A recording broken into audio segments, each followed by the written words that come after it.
ఒక దినమున యేసుక్రీస్తు ప్రభువు సముద్ర తీరమున కూర్చుండెను. బహు జనసమూహములు ఆయన యొద్దకు కూడి వచ్చినందున ఆయన దోణి ఎక్కి కూర్చుండెను. ఆ జనులందరూ ధరిని నిలిచి ఉండగా ఆయన వారిని చూచి చాలా సంగతులు ఉపమాన రీతిగా చెప్పాను. ఎట్లనగా, ఇదిగో విత్తువాడు విత్తుటకు బయలు వెళ్ళెను. వాడు విత్తుచుండగా కొన్ని విత్తనములు త్రోవ పక్కన పడేవి.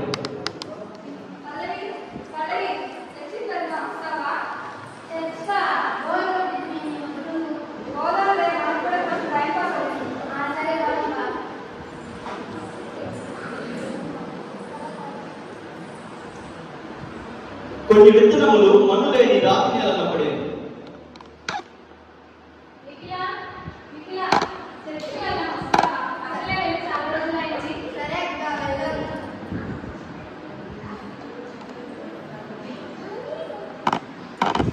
కొన్ని విత్తనములు మొండ పొదలలో పడేవి.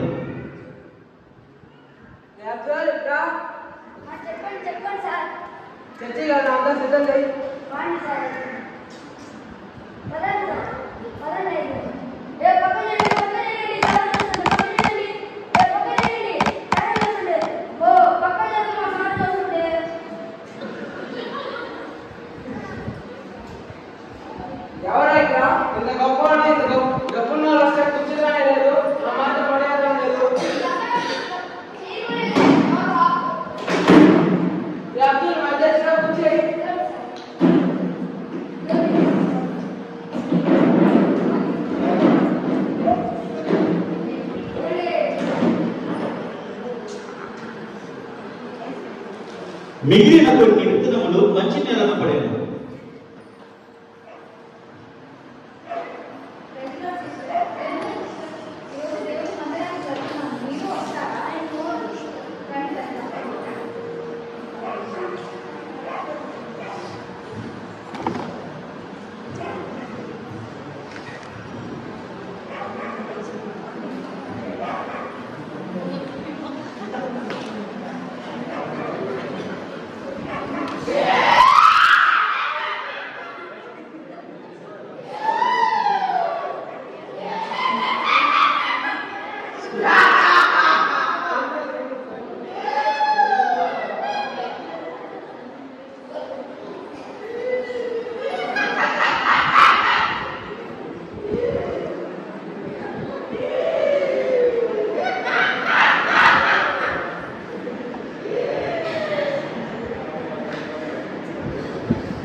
దేవుని మాటలు వినటకు వచ్చిన మీ అందరికీ వందనములు.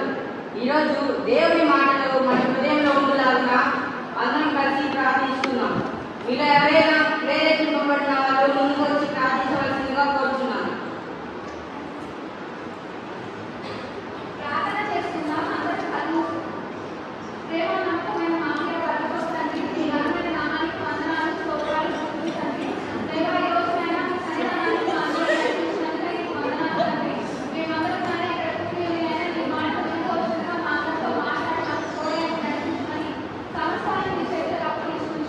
మమ్మల్ని తగ్గించుకుంటూ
మోకరించి మీ చేతులు పైకెత్తి ప్రార్థించండి.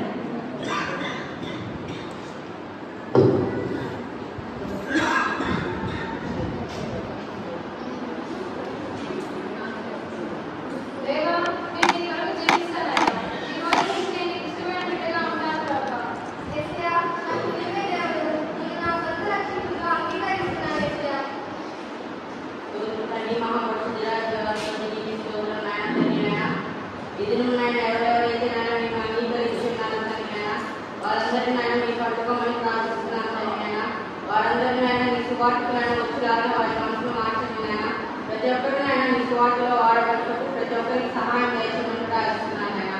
ప్రతి ఒక్కరిని మీరే వాడుకోమని ప్రార్థిస్తున్నాను. మీకే స్తుతులు స్తోత్రాలు చెల్లించుకుంటున్నాను. ప్రజలు చాలా కఠినంగా ఉంటారంట. బతుకుంటే చెట్టు కింద బఠానైనా అందులో మౌనికిలా చెప్పింది నిజమే. ఈ స్వార్థాలన్నీ మన వల్ల అవ్వలేదు. అంత రిస్క్ మనం చేయగలుగుతామా? వద్దులే. ఇప్పుడేగా దేవుని కోసం జీవిస్తా ఉన్నారు. నేను పెట్టిన చిన్న బయటికి వదిలేశారు దేవుడిని.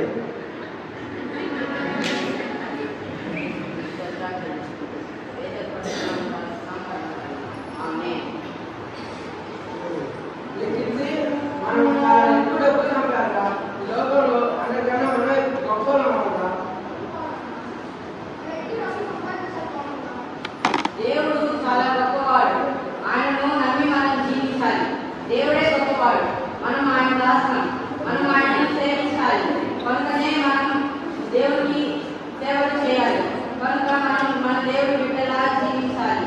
ఈ విధంగా దేవుడికి మహిమ ఘనత ప్రభావాలు కలుగుగాక. ఆమేన్.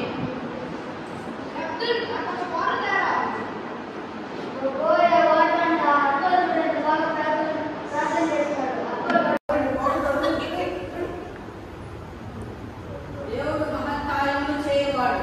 ఆయనను నమ్ముకున్న వారు ధన్యులు. ఆయన కోసం శ్రమపడే వారు ధన్యులు. నీతి నిమిత్తం హింసింపబడే వారు ధన్యులు.